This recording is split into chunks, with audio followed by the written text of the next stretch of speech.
बहुत पुरानी बात है। एक जंगल था जहां कई प्रकार के जानवर रहते थे। इस जंगल में पिंटू नाम का एक खरगोश भी था जो बहुत ही दयालु और मददगार था।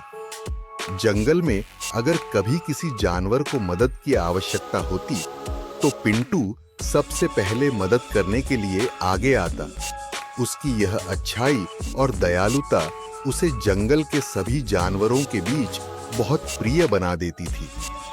एक दिन पिंटू खरगोश खाने की तलाश में जंगल में घूम रहा था। वह रास्ते में आगे बढ़ रहा था, तभी शिकारी कुत्तों की नजर उस पर पड़ गई। कुत्तों ने देखा कि पिंटू अकेला है और उन्हें लगा कि यह अच्छा मौका है। वे उसे अपना शिकार बनाने के लिए उसके पीछे पड़ गए। पिंटू ने जब देखा कि कुत्ते उसके पीछे हैं तो वह डर के कारण तेजी से भागने लगा।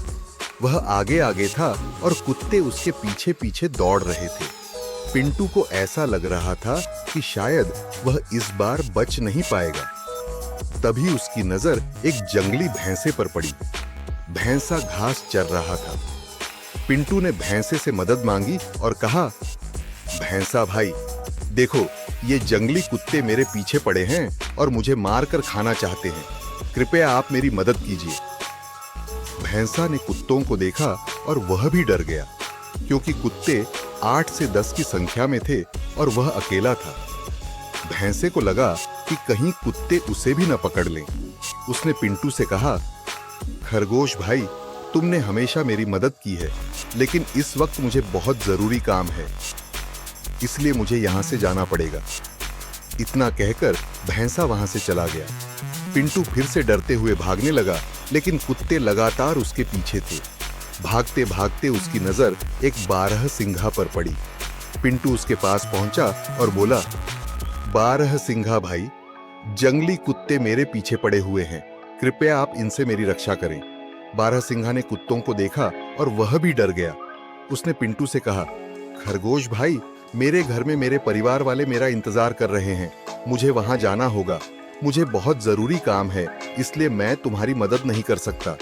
इतना कहकर बारहसिंघा भी वहां से भाग गया। अब पिंटू पूरी तरह से निराश हो चुका था, लेकिन वह फिर भी भागता रहा। भागते भागते उसकी नजर एक घोड़े पर पड़ी। पिंटू ने घोड़े से भी मदद मांगी, लेकिन घोड़ा बोला, अगर मैं तुम्हारी मदद करूंगा तो ये कुत्ते मुझे भी मार डालेंगे।